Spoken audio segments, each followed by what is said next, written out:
టాలీవుడ్లో వరుసగా స్టార్ నటులు ఇతర రంగాలకు చెందిన వారిపై లైంగిక ఆరోపణలు వెల్లువెత్తుతున్నాయి. పాన్ ఇండియా లెవెల్లో స్టార్ కొరియోగ్రాఫర్గా పేరు తెచ్చుకున్నారు జానీ మాస్టర్. ఇటీవల ఆయన వద్ద అసిస్టెంట్ కొరియోగ్రాఫర్గా పనిచేసిన యువతి జానీ మాస్టర్పై లైంగిక అత్యాచార ఆరోపణలు చేసింది. పోలీసులు పోక్సో కేసు నమోదు చేసి అతన్ని అరెస్ట్ చేశారు. విచారణ అనంతరం చెంచల్గూడ జైలుకు తరలించారు. కానీ జానీ మాస్టర్కు 5 రోజుల మధ్యంతర బెయిల్ మంజూరు చేయాలని కోరుతూ కోర్టులో పిటిషన్ దాఖలు చేశారు ఆయన తరపు న్యాయవాది. ఈ నేపథ్యంలోనే జానీ మాస్టర్కి కాస్త ఊరట లభించింది.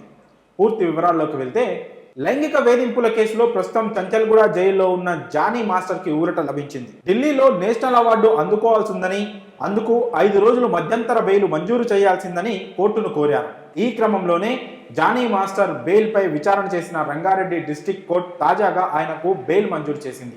ఈ నెల 6 నుంచి 10వ తేదీ వరకు జానీ మాస్టర్కు బెయిల్ మంజూరు చేసింది రంగారెడ్డి జిల్లా కోర్టు. కాగా తమిళ్లో ధనుష్ హీరోగా తెరకెక్కించిన తిరు చిత్రం బళం మూవీలో మేఘం కరుకథ పాటకు ఉత్తమ కొరియోగ్రఫీ అవార్డు ప్రకటించారు.